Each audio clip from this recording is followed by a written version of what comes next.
It's time for another WrestlePlanet news update, as we have confirmation on the rules for next week's Blood and Guts match. And has Tessa Blanchard signed with AEW? We discuss all that and more in today's video, but first, let's take a look at this week's wrestling ratings for WWE and AEW. I did receive requests to include the likes of Impact, Ring of Honor and MLW in this, but these promotions' ratings aren't always available, as you have to rank in the top 50 or so of the night, something these companies rarely do. I may include NXT in the future if they do start to catch up with AEW, but for now we're going to stick with Raw, AEW Dynamite and Smackdown. But with that said, let's see how Raw got on. The show was actually down from last week's episode, pulling in an average of 1.774 million, down from 1.9 million last week. The show also dropped in the demo, going from a 0.61 to a 0.49. AEW fell below 1 million viewers for the first time since NXT's move to Tuesdays, drawing in an average of 889,000 and attracting a 0.33 in the key demo, which is down from last week's 1.1 million overall viewership and a 0.37 in the demo. And finally, Smackdown have fell below the 2 million viewership once again for the second time in the past 6 weeks, as they drew in a total of 1.923 million, which is down from last week's 2,042,000. They did, however, maintain their 0.5 in the demo. So other than Smackdown's demo rating, everything else for the top 3 shows were down this week. It'll be interesting to see if next week's Blood and Guts match brings in more viewers for AEW, once again bringing them to above 1 million viewers.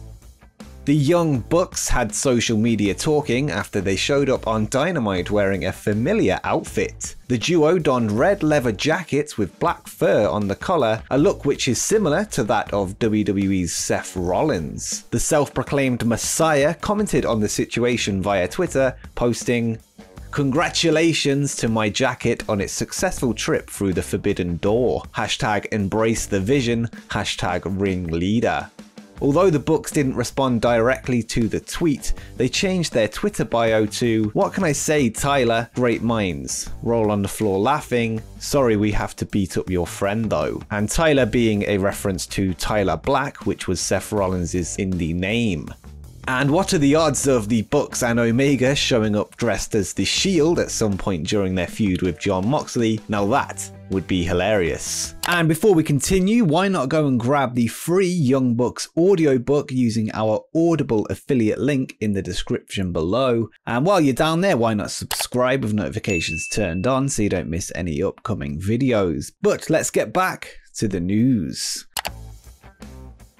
Over the past week or so, there has been talk of AEW Dynamite moving nights due to the deal Turner Sports has signed with the NHL, which traditionally airs on Wednesday nights. AEW President Tony Khan has responded to this speculation and has shut down the rumours. He told Busted Open Radio, "I know Wednesday night is our slot and our home. I'm thrilled with our partnership with TNT. It's the lifeblood of our company, it's our primary revenue source, and it's the way most fans get exposed to AEW and see the shows. And tonight and every Wednesday that we do Dynamite, I think for a lot of wrestling fans it's a very important night of the week. So I want everyone to rest assured that they're not going to have to worry about these kinds of major developments. We have a contract, we have 2.5 years left on it, over 2.5 years on it for Wednesday nights in this slot."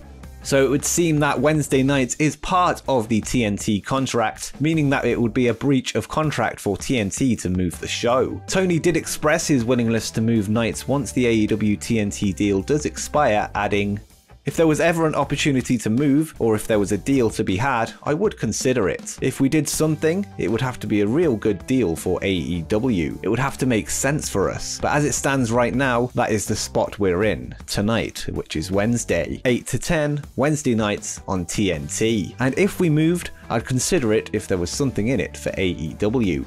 And funnily enough, NXT's move to Tuesdays was said to have been because of NBC signing the rights to NHL, which has ended up in the hands of Turner instead. Whether this was used as an excuse for WWE to avoid admitting defeat to AEW is not known, but it's more likely that NBC's talks with the Hockey League simply broke down, with Turner swooping in to pick up the pieces. This Wednesday, AEW Dynamite will finally host the Blood and Guts match, a stipulation which was booked for March of 2020 before the pandemic hit, forcing the company to put the match on hold. It's been over a year and now we'll finally get to see the match, albeit with a different lineup. The original match was set to be the Inner Circle versus the Elite and Matt Hardy, but this time Jericho's crew will be taking on the new faction of the Pinnacle, led by MJF. The rules for the match have been confirmed and as expected are similar to the War Games match which was seen in NWA, WCW and more recently NXT. The rules are as follows. There will be 2 rings under the cage with a roof. The match starts with 2 wrestlers who will go one-on-one for 5 minutes, then every 2 minutes another member will come in, alternating between both teams. Once everyone is in the match, it's submit or surrender and you can't win via pinfall countouts or by escaping the cage. It has also been confirmed that the Pinnacle will be given the man advantage, with a member of their team entering 1st, 3rd and 5th, which creates a number of handicap situations. This is traditionally how War Games is booked, to garner heat on the heels and to give sympathy to the babyfaces. Sammy Guevara, who will be taking part in the match as part of the Inner Circle, has also confirmed in an interview with Wrestling Inc. that the show will see an increase in attendance, with Daly's place being filled to 50%, which I believe will see around 3,000 people there for the match. This tops the 25 to 30% capacity that attended AEW Revolution earlier in the year. So, who do you think will come out on top in the Blood and Guts match? For me, it's a tough one to call, but I can see the Pinnacle winning, potentially being joined by a new member of the faction somebody will be talking about next.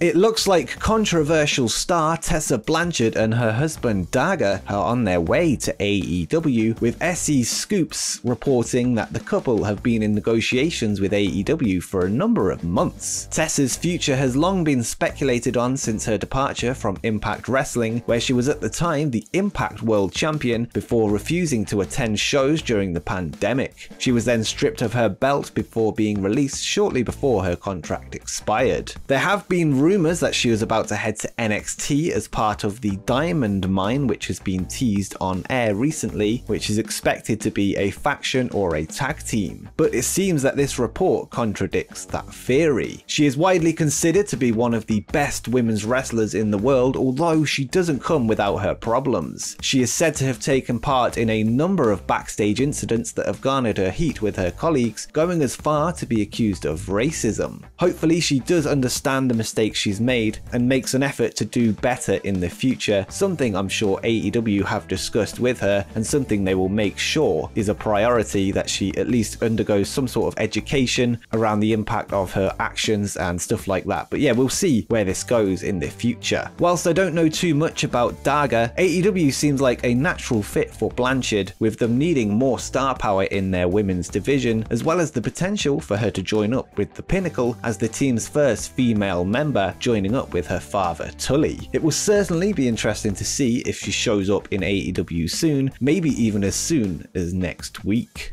And while you're here, why not check out WWE's awful track record of booking AEW wrestlers at WrestleMania?